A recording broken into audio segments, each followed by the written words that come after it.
저희 이 어머님은 2015년 11월 13일 날 오전 10시 35분에 소천하셨습니다. 공교롭게도 그날이 저희 여동생의 딱 생일날이었어요. 그래서 슬픔이 좀 더 컸던 것 같습니다. 5개월 동안 어머니께서 담담으로 투병하시면서 정말 인생의 그 어느 때보다도 어머니와 많은 대화를 그때 나눴던 것 같아요. 그때 갑자기 제가 질문이 생겼어요. 어머니, 어, 어머니는 인생을 사시면서 언제가 가장 행복하셨어요? 제가 여쭤봤어요. 저는 제 생각할 때, 제가 태어났을 때, 아니면 우리 아들, 손자, 준영이가 태어났을 때, 아니면 제가 결혼했을 때, 아니면 제가 좀 규모 있는 교회 담임 목사로 부임했을 때, 과연 언제 어머니가 제일 행복하셨을까 생각하는데, 의외로 어머니의 대답은 우리 김 목사 신학교 갔을 때, 이러는 거예요. 여러분들 아들, 딸이 신학교 간다면 그 순간이 가장 행복한 순간이겠습니까?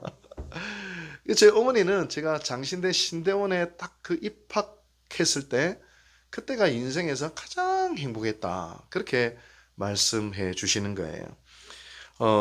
그런데 그 합격했을 때 어머니께서는 너무너무 기뻐하셨지만 곧 마음에 근심이 찾아오기 시작하셨습니다.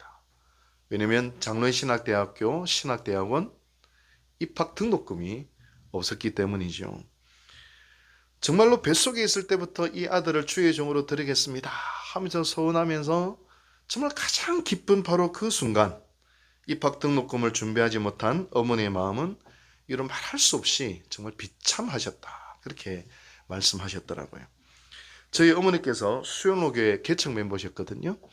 그래서 부산의 수영로교회 정필도 목사님이 개척 멤버들을 끝까지 챙기셔요. 그래서 정말로 어머니께서 그 투병하실 때 울산까지 오셔가지고 신방을 이렇게 하셨는데 저도 우리 유곡제일교회 개척 멤버는 아니지만 여기는 끝까지 제가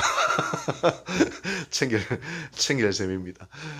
어찌됐든 그 수영로교회 개척 멤버시라고 또 집이 또 수영로교회 근처였어요. 어머니께서 금요철을 마치시고 밤새도록 눈물 흘리면서 기도하셨대요.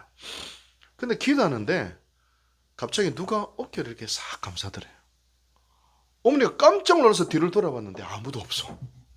바로 그 순간 하나님의 음성이 들리더래요. 딸아, 네 기도를 내가 다 들었다. 걱정하지 말아라. 앞으로 네 눈에 다시는 눈물이 없게 하겠다. 이런 말씀하시더래요. 그리고 어느 성도님이 도와주셔서 장신대 신대원 등록금을 가까스로 낼 수 있었고요. 그 이후로 저희 어머니가 단 한 번도 우실 일이 없으셨다. 그 이야기를 하시더라고요. 마지막 죽는 순간에도 죽는 순간 여러분 뭐 죽어가는 분을 많이 보셨나요? 좀 많이 봤거든요. 마지막 죽는 순간에도 하나님이 나를 사랑하셨다 하면서 환희의 찬가를 부르시면서 소천을 하셨어요. 마지막 죽음의 순간조차도 눈물이 아니라 환희의 찬가로 하나님 품에 안기셨던 어머니의 모습입니다.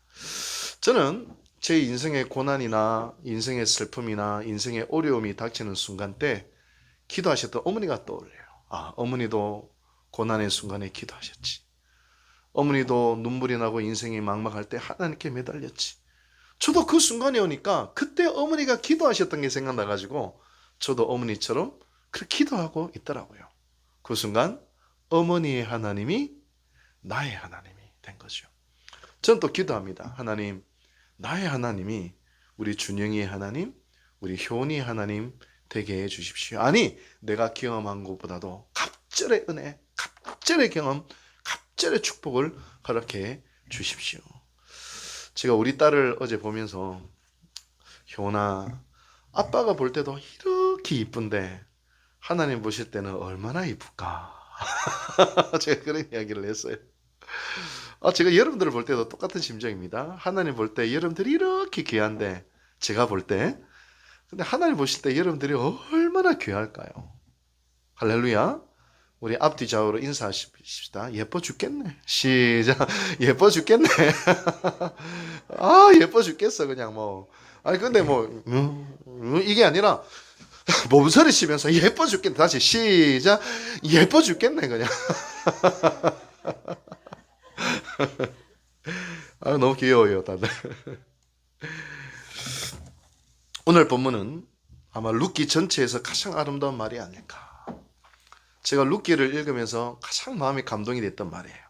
어머니의 백성이 나의 백성이 되고 어머니의 하나님이 나의 하나님이 되시리다. 그 고백을 하고 있는 거예요. 룻은 모압 여인이잖아요. 여러분 신명기 23장 보면 여호와의 총회, 다시 말하면 하나님의 백성이 될 수 없는 사람들의 명단들이 있어요. 그 중에 모압 사람들입니다. 얘네들은 하나님 백성 절대로 될 수 없어. 율법에 못을 딱 박아놨어요. 근데 룻은 모압 여인이에요. 그것도 여자예요. 그런데요, 어떻게 룻이 이렇게 놀랍고 아름다운 고백을 할 수 있었을까요? 마치 복음서에 보면 이방인 백부장과 수로보니게 여인의 그 아름다운 신앙 고백을 예수님이 들으시고 이스라엘 백성 중에서도 그 누구에서도 이런 고백을 듣지 못했노라 칭찬을 하셨는데 룻의 고백이 바로 이런 고백과도 같았던 겁니다. 오늘 이 시간에 룻이 고백한 어머니의 백성이 나의 백성이 되고 어머니의 하나님이 나의 하나님이 되시리이다. 이 두 가지를 가지고 함께 은혜를 나누려고 합니다. 먼저 어머니의 하나님이 나의 하나님이 된다는 것. 여러분 이걸 한번 살펴보십시다. 모압에서도 룻과 그 어머니 시어머니 나오미는 신앙생활을 했을 것 같아요. 그러니까 여호와라는 단어를 알고 있는 것이죠. 비록 형식적인 모습이었다 할지라도 가정 예배를 드리거나 기도를 드리거나 그렇게 했던 것 같아요. 제가 지난 시간에 말씀드렸듯이 이 형식도 중요해요. 형식이 그릇이거든요. 알맹이를 담을 수 있는 그릇이기 때문에 우리가 주일날 예배를 드리고 봉사를 하고 새벽 기도를 드리고 있는 이 형식, 은혜를 받지 못하는 것 같다 하더라도 이 형식을 우리가 잘 갖췄을 때 어느 날 그 그릇에 은혜가 막 담기게 되는 것을 보게 됩니다. 본질이 중요하죠. 그러나 형식이 없으면 본질을 담을 수 있는 그릇이 없는 거예요. 아무리 과육이 맛있다 하더라도 과일 껍질이 없으면 어떻게 과육이 자라날 수 있겠어요. 그러나 중요하기는 뭐가 더 중요해요? 껍질보다는 본질이 더 중요하겠죠. 알맹이가 더 중요하겠죠. 지금 나오미의 문제는 껍질이 있는데 알맹이가 없는 거예요. 본질을 잃어버리고 있어요. 본질은 뭐였습니까? 베들레헴으로 베들레헴을 떠나서는 안 되는 거. 설령 떠났다 하더라도 빨리 베들레헴으로 돌아오는 거. 이게 신앙의 본질이었어요. 베들레헴이 어떤 의미를 가지고 있느냐? 이번에 제가 좀 연구를 했어요. 이거 좀 잘 들어놓으세요. 이것만 잘 들어놓으면 또 하나 건집니다. 베들레헴을 히브리어로 이야기하면 벳이 집이란 뜻이에요. 벳, 집이란 뜻이에요. 벳엘, 이게 뭐냐면 벳, 집, 엘, 하나님의 집. 이게 벳엘이래요. 베들레헴은 뭐냐면 이게 베들레헴이 아니라 벳은 집이고 레헴은 떡, 빵이란 뜻입니다. 떡집이에요. 떡집. 빵집이 베들레헴입니다. 근데 여러분 생명의 빵, 생명의 떡이에요. 복음서의 생명의 떡은 누굴까요? 예수님이에요. 베들레헴으로 돌아가자. 생명의 떡으로 돌아가자. 뭐예요? 예수께로 돌아가자. 이런 의미예요. 영적인 의미입니다. 예수의 십자가로 돌아가자. 이 껍데기, 자기 욕망을 따라 걸어가는 신앙생활 하더라도 온갖 껍데기를 붙들어가는 삶을 벗어나서 예수 그리스도의 십자가로 돌아가자. 이게 베들레헴으로 돌아가자와 비슷한 영적인 의미, 아니 똑같은 영적인 의미를 가지고 있습니다. 나오미는 껍데기는 하나님을 섬겼지만 난 너무 놀랐는데 이걸 깨닫고 나서 아무도 안 놀라시는 엄청 놀랐거든요. 저는 그렇구나. 오늘 또 룻기하면서 하나님 또 이런 또 깨달음을 주시고 나면서 저는 엄청 내가 오늘 행복했어요. 설교를 준비하면서. 아무튼 너무 자뻑은 넘어가고 나오미는 껍데기는 하나님을 섬겼지만 알맹이는 자기 소견에 옳은 대로 행하고 자기가 하나님이 되어서 살아가는 사사기의 영적 상황을 그대로 보여주고 있었습니다. 신앙생활을 하다 보면요, 우리가 본질을 잃어버리면 사람들이 껍데기에 집착하더라고요. 성경을 관통하는 신앙생활의 본질은 영원한 생명을 회복하는 것인데 그 영원한 생명을 누리고 회복하기 위해서 예수도 믿고 신앙생활도 하고 예배를 누리는 것인데 직분도 받고 하는 것인데 율법을 지키는 것도 다 영원한 생명과 십자가를 붙들기 위한 것인데 여러분 그 영원한 생명은 오로지 십자가를 통해서 이식된다고 지난주에 말씀드렸죠. 십자가의 그 놀라운 파격적인 사랑과 십자가의 용서를 받아들여서 십자가의 사람으로 변모되어 가는 것, 여러분 생명은요 십자가와 부활을 통하여 우리가 흘러들어옵니다. 근데 본질을 벗어나는 순간 구약으로 자꾸 돌아가요. 이거 했냐 안 했냐, 나쁘냐 틀리냐, 옳으냐 그러냐, 율법이 되니 서로 판단하고 비난을 하는 것이죠. 제가 경험한 것은 그리스도인들이 십자가를 잃어버릴 때에 세상 시정 잡배만도 못한 행동을 하더라고요. 십자가를 딱 잃어버리는 순간. 장로들도 십자가를 잃어버리는 순간 시정 잡배만도 못해져 버려요. 껍데기에는 열심히 있죠. 뭐 전도도 하고 봉사도 하고 뭐 남성교회도 하고 으쌰으쌰하고 막 하는데 그렇게 하면 에너지가 나옵니다. 근데 그 에너지가 영적 에너지일까요? 육적인 에너지일까요? 육적인 에너지예요. 근데 영적 에너지로 착각해요. 왜? 껍데기는 신앙적인 일이니까. 근데 거기에 뭐가 빡셌어요? 예수 그리스도의 십자가 빠지고 그의 생명이 빠져버린 거예요. 여러분, 이게 바로 바리새인들의 신앙의 모습이었습니다. 참된 영적 에너지는 생명으로부터 와요. 영원한 생명. 이 영원한 생명은 어디서부터 이식된다고요? 십자가와 부활을 통해서 우리에게 이식이 되어져요. 지난주 제 설교가 십자가와 영원한 생명이었는데 이번 주 설교 제목이요, 부활과 영원한 생명입니다. 영원한 생명의 하이라이트. 이번 주 빠지면 안 돼, 진짜. 이번 주 빠지면 안 돼요. 본질을 잃어버릴 때 사람은 껍데기에 집착을 합니다. 그 어떤 신앙 인격의 변화도 없이 장로가 됐다는 것에, 권사가 됐다는 것에, 그리고 내가 뭔가를 했다는 것에, 봉사를 했다는 것에, 헌금을 했다는 것에, 여러분 그렇게 되는 순간 교회는 세상만도 못한 곳이 되고 말지요. 사무엘상 15장에 보면 초대 이스라엘 임금인 사울이 아말렉과 전쟁을 하죠. 아말렉은 성경에서 영적으로 마귀를 상징합니다. 왜 그러냐면 이스라엘 백성들이 모세에 의해서 출애굽할 때 대열이 200만 명이니까 맨 끝에 대열에 노약자들, 연약한 사람들이 뒤를 따라왔겠죠. 이 아말렉이 얼마나 비열했냐면 그 대열에 그 노약자들만 공격하는 거예요. 그래서 하나님이 열받으셔가지고 출애굽기 17장 14절에 뭐라고 이야기하냐면 아말렉을 천하에서 완전히 기억도 못하게 하라, 이렇게 명령을 하셔요. 마귀로 상징되어져요. 마귀가 그렇거든요. 가장 연약한 부분을 딱 건들고 집요하게 공격하고 무너뜨리려고 하는 마귀짓을 하는 사람들도 있고 마귀들이 있어요. 그래서 사울 왕에게 아말렉을 완전히 진멸하라 명령을 내립니다. 동물 한 마리 남기지 마라. 진멸해버려라. 근데 사울이 하나님의 명령을 따르지 않죠. 좋은 양과 소를 남깁니다. 그리고 어떻게 하느냐, 그 중에 일부를 떼어서 멋지게 제사를 드립니다. 멋지게 드려요. 여러분, 본질은 하나님의 명령에 절대적으로 순종하는 것이었는데 본질에 벗어날수록 비본질적인 제사를 열심히 드리고 향이 막 올라갈 때 으아 영적이다 했겠지, 으아 은혜스럽다 했겠지. 그럼 결국엔 육적인 에너지. 하나님을 왕으로 모시지 않고 스스로 왕이 된 사람들은 나오미가 받는 유혹, 사울이 받는 유혹을 많이 받습니다. 하나님이 진정 원하시는 바로 그것은 외면해버리고 자신이 옳다고 생각하는 신앙의 행위에 몰두하고 스스로 만족해합니다. 은혜 받았다고 만족합니다. 열정적이고 헌신적인 신앙생활하는 것도 귀하지요. 그러나 더 중요한 것은 그것이 정말 하나님이 원하시는가, 하나님의 뜻이냐, 정말 내가 이것을 하나님을 사랑하고 사람을 사랑하고 정말 여기다가 십자가를 딱 갖다 대면 맞느냐, 이걸 우리가 끊임없이 질문을 할 수 있어야 합니다. 감자탕 교회라는 교회가 있어요. 교회 이름이 감자탕이 아니라 원래 이름은 서울 광염교회인데 이 교회가 이제 상가 3층을 빌려서 예배를 드리는데 1층에 감자탕이 있어요. 찝찝이 있어가지고 그 교회 별명이 감자탕 교회예요. 이 감자탕 교회 이야기라는 책이 있는데 그 교회에 목사님이 부임을 했어요. 상가교회에 부임을 했어요. 딱 부임을 하니까 교인들이 너무너무 싸우는 거예요. 목사님이 너무 걱정이 돼가지고 왜 그렇게 싸우세요? 이러니까 교인들이 이렇게 이야기하더라고요. 목사님 걱정 마십시오. 다 잘해보자고, 잘 되자고 싸우는 겁니다. 이렇게 이야기하는 거예요. 목사님이 대번에 뭐라 했냐면 못해도 되니까 싸우지 마세요. 우리 못합시다.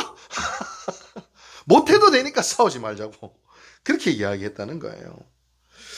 여러분, 참 싸우는 교회를 보면 틀린 말 하는 사람 아무도 없죠? 다 옳은 말 해요. 전부 잘 되자고 하는 거예요. 근데 따라합시다. 못 되더라도 사랑하자. 내 뜻대로 안 돼도 사랑하자. 그렇게 하자는 거예요. 안 싸우는 게 잘 되는 거예요. 안 싸우는 게 잘 되는 거예요. 그래서 영락교회를 개척하셨던 한경직 그 성가대 같은 목사님도 교회는 안 싸우기만 해도 부흥된다. 그런 이야기도 하셨잖아요. 본질은 무엇입니까? 좀 부족해도, 좀 실수해도, 좀 연약해도 서로 보듬어주고, 서로 사랑하고, 서로 남을 나보다 낮게 여기고, 그게 그 십자가의 정신 아니겠습니까? 본질은 뒤로 하고 비본질적에 몰두하면서 뭐 이게 맞니 틀리니 뭐 신앙의 열정을 내는 것만큼 위험한 일이 교회 어디에 있겠습니까? 비본질은 언제나 본질인 채 합니다. 여러분, 이것이 정말 하나님이 원하시는 바로 그것인지 내 신앙 양심을 통하여 진지하게 물어봐야 됩니다. 정말 이것이 하나님으로부터 온 것인지, 이것이 나를 통해서 이루고자 하는 하나님의 뜻인지를 우리는 분별할 수 있는 힘이 있어야 합니다. 지금 룻의 고백은 뭐예요? 나 다 베들레헴으로 가겠다. 십자가 안으로 들어가겠다. 예수 안으로 들어가겠다. 생명의 떡 안으로 들어가겠다. 이 고백인 것입니다. 여러분, 어디를 가든지 무엇을 하든지 십자가를 갖다 댈 수 있게 되기를 바랍니다. 생명의 떡이신 예수 그리스도, 그분을 다 갖다 댈 수 있게 되기를 바랍니다. 그분의 십자가가 우리의 영혼의 중심에 우뚝 서 수 있게 되기를 바랍니다. 제가 갑자기 그런 생각이 돼요. 십자가가 서 있으면 부부싸움에도 싸울 일이 없을 텐데 십자가가 딱 있으면 정말 교회 안에도 다툴 일이 없을 텐데 십자가가 다 사라지고 율법, 인간의 의, 인간의 생각, 인간의 가치, 인간의 방식들이 역사하는 순간 마귀가 점령을 해버리는 거예요. 여러분, 예수님을 시험할 때 마귀가 성전 꼭대기에서 시험합니다. 성전 꼭대기에 누가 앉아 있는가? 우리 유곡제일교회 꼭대기에는 누가 앉아 계실까요? 예수 그리스도. 할렐루야. 할렐루야. 둘째로 룻은 어머니의 백성이 나의 백성이 되리라 이야기를 합니다. 이것은 신앙의 공동체 속에 들어가겠다는 것입니다. 여러분, 신앙생활을 오래 해도 신앙이 잘 자라지 않는 이유 중에 한 가지는 뭐냐면 신앙의 공동체성을 우리가 좀 간과를 한다라는 거예요. 신앙이 내면적인 것, 또 개인적인 것, 나만 잘하면 되지. 여러분, 성경은 절대로 그렇게 이야기하지 않습니다. 신앙생활은 나와 생각이 다른 사람들, 나와 성격이 다른 사람들, 나와 스타일이 다른 사람과 얼마나 함께할 수 있느냐가 그 사람의 영적 수준이에요. 사실은 나름의 기준을 가지고 신앙생활을 하는 것 같지만 실은 나와 다른 사람을 가지고 어떻게 함께하느냐, 이게 정말 중요합니다. 왠지 아세요? 하나님이 그런 분이기 때문에요. 하나님이 우리를 누구의 형상을 따라 지으셨어요? 하나님의 형상. 근데 하나님의 형상을 따라 지음을 받았을 때 중요한 부분이 있습니다. 하나님을 신학에서는 삼위일체라 이릅니다. 성부, 성자, 성령. 이 삼위일체를 가지고 몇백 년 동안 신학자들이 머리를 싸맸는데도 이해가 안 돼요. 근데 우리는 성경이 말하는 만큼만 하면 돼요. 성경에는 성부 하나님 등장하잖아요. 성령 하나님 있죠. 성자 하나님 있잖아요. 아무튼 이 삼위인데 하나를 이루신다는 거예요. 생각도 뜻도 목표도 하나예요. 근데 그래서 신학자들은 하나님은 삼위일체 공동체이시다. 그래서 창세기에 보면 우리가 우리의 형상대로 사람을 만든, 그 우리는 뭐예요? 복수형 엘로힘, 성부, 성자, 성령. 그래서 예수님도 태초에 천지를 창조할 때부터 내가 거기 있었다 하시는 이유가 거기 있어요. 창세기에서부터 다 나와요. 근데 이 삼위일체 하나님이 완벽한 하모니를 이루면서 삼위일체를 이루고 계시거든요. 그 형상을 따라 우리가 지음을 받았기 때문에 인간은요, 공동체적인 본성과 본질을 가지고 있어요. 신앙생활의 핵심도 그러므로 공동체예요. 성숙하면 성숙할수록 공동체를 사랑하고 공동체와 함께하며 공동체의 짐도 질 줄 알고 공동체의 단점도 마치 나의 것처럼 공동체의 장점도 나의 것처럼 여길 수 있는 그 공동체를 들고 하나님께 기도할 수 있는 바로 그 공동체적인 신앙의 모습들을 가져야 한다는 거예요. 저희 아내하고 저한테 아주 이제 정말 저희들이 존경하는 선배 목사님 부부가 있는데요. 경기도 화성에서 목회하는데 원래 기장 측 교수님이셨다가 지금 교회 목회를 하는데 아주 행복하게 목회를 하세요. 그분이 쓰신 글을 아내가 소개해 주는데 교회 핵심은 예배 다음에 나눔이라는 거예요. 예배 드리고 하는 거면 성장이 절대 안 일어난다는 거예요. 예배 드리고 공동체 소그룹으로 항상 나눔이, 영적 나눔과 사귐과 교제가 있어야 된다. 그 속에서 신앙이 성장. 만나서 무슨 이야기 하지 말라고요? 머리 어디서 볶았어? 이런 이야기 하지 말랬죠. 목사님은 설교 가운데 질문을 가지고 은혜 받은 이야기, 말씀을 내 삶 속에 적용시키는 이야기, 그 말씀을 통해서 나에게 주시는 하나님의 음성에 대한 이야기, 깨달음에 대한 이야기, 이 이야기 나눔이 있어야 된다. 신앙은 공동체적이다. 그렇게 이야기하는 거예요. 디트리 보네파 목사가 쓴 신도의 공동생활이라는 책이 있어요. 이 책에 이런 내용이 있습니다. 읽어드릴게요. 그리스도인의 사귐은 예수 그리스도를 사이에 두고 사귀는 것이요, 예수 그리스도 안에서 사귀는 것을 말합니다.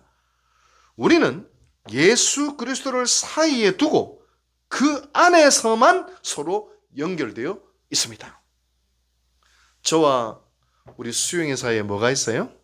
뭐로 연결되어 있어요? 그리스도 안에서 연결되어 있는 거예요.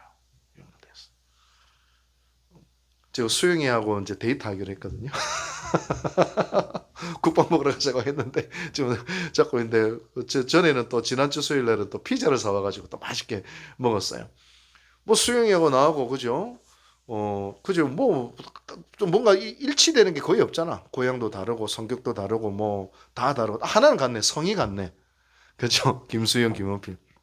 근데도 우리가 서로 사랑하고 연결될 수 있는 이유는 뭐예요? 예수 그리스도. 저와 여러분들도 연결될 때 예수 그리스도가 빠지면 위험합니다. 예수 그리스도 안에서 우리 연결되어 있는 거예요. 생각이 다르고 배움이 다르고 다 다르다 하더라도 하나님은 예수 그리스도 안에서 우리를 연결시켜 주신 공동체로 부르셨다는 것입니다.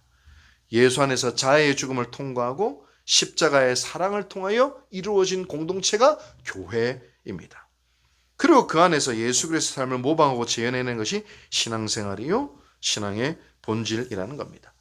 따라서 교회에서 성령 충만한 사람, 우리는 좀 오해가 많아요. 성령 충만하면 랄랄라 따따따 기도를 유창하게 바바바바바바 사라비 하고 그냥 성경도 딱 펴면 몇 독 했다고 뭐 읽고, 그게 성령 충만하면 뭐 봉사하고 장로되고 그게 성령 충만함의 상징이라고 성경 절대로 이야기 안 해요. 성령 충만함의 특징은 뭐냐? 바로 생명. 얼마나 그를 통해 생명이 흘러가는가. 그 생명을 얼마나 주고 나누고 나눌 수 있는 존재로 공동체적인 삶으로 살아갈 수 있는가.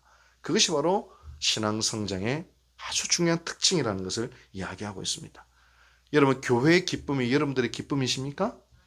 교회의 슬픔이 여러분들의 슬픔이세요? 교회의 아픔이 여러분들의 아픔입니까? 교회의 짐이 여러분들의 짐입니까? 그래 될 수 있게 되기 바랍니다. 나아가 내 옆에 있는 사람들의 고통이 나의 고통이 되고, 옆에 있는 사람들의 기도 제목이 나의 기도 제목이 될 수 있게 되기를 바랍니다. 제가 얼마 전에 새벽 기도를 하면서 지금 내 안에는 가장 큰 갈망이 뭔가, 지금 내가 뭐가 정말 되었으면 좋겠다, 내 안에 가장 코어 디자이어, 가장 절대적인 갈망이 뭘까? 그 갈망이 뭘까? 우리 유곡제일교회가 부흥하는 걸까? 그게 아니더라고요. 제 영혼의 가장 깊은 갈망을 딱 보니까 어떤 갈망이 딱 있느냐, 우리 교회에 부흥하는 것보다 더 중요한 갈망이, 우리 부부 사이가 행복하는 것도 갈망이지만 진짜 지금 현재 제 가장 큰 갈망이 하나 있어요. 그 뭐냐면 저를 따뜻하게 환대해준 우리 유곡제일교회 성도들이 진짜 행복했으면 좋겠다. 저를 따라온 우리 사랑하는 성도들이 정말 이곳에서 영적으로 잘 연결하고 영혼의 기쁨과 만족과 축복을 누리며 살았으면 좋겠다. 그러니까요, 요즘 새벽에요, 여러분들 이재현 집사 귀 안 간지럽더나요? 네. 강영숙 권사님, 요새 새벽에 귀 많이 간지러웠을 텐데. 제가 우리 박 권사님 위해서도 기도합니다. 귀 안 간지럽더나? 제가 새벽에요, 막 그냥 기도가 절로 나오는 거예요. 공동체. 여러분, 신앙이 어릴수록 우리는 자기의 문제, 자기의 감정, 자기 생각이 중요하지만 신앙이 성숙할수록 다른 이의 문제, 다른 사람의 형편, 다른 사람의 생각도 나의 것으로 여기고 함께 나아갈 수 있는 힘이 있는 것입니다. 지금 룻의 고백은 신앙의 공동체 안으로 들어가 있다는 겁니다. 하나님의 어머니의 백성이 나의 백성이 되겠습니다. 믿음의 백성과 함께 믿음의 터전에서 십자가를 붙들고 살아가겠다, 바로 그런 고백인 것입니다. 이 놀라운 고백을 통해 우리의 신앙을 또 한번 성찰할 수 있게 되기를 바랍니다. 나는 지금 정말 하나님이 원하시는 그거 본질을 붙들고 있는가? 아니면 어설픈 정의, 어설픈 의, 어설픈 열심, 어설픈 옳고 그름, 그 껍데기를 붙들고 있는가? 내 신앙은 지극히 개인적인가 아니면 공동체적인가? 한번 돌아볼 수 있게 되기를 바랍니다. 달리기 할 때도 목표가 없으면요 왔다 갔다 하잖아요. 신앙생활도 목표가 있어야 됩니다. 자기 소견, 자기 중심적인 제안은 내려놓고 십자가를 바라보며 달려갑시다. 공동체를 바라보며 달려갑시다.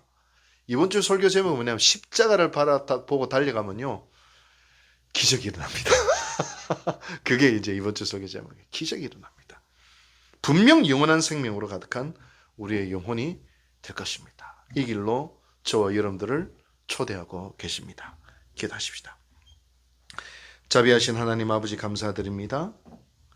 오늘 루스의 고백처럼 어머니의 하나님이 나의 하나님이 되고 어머니의 백성이 나의 백성이 되리라 하고 있는 이 아름다운 고백을 통해 우리의 신앙을 돌아보게 하여 주시옵소서.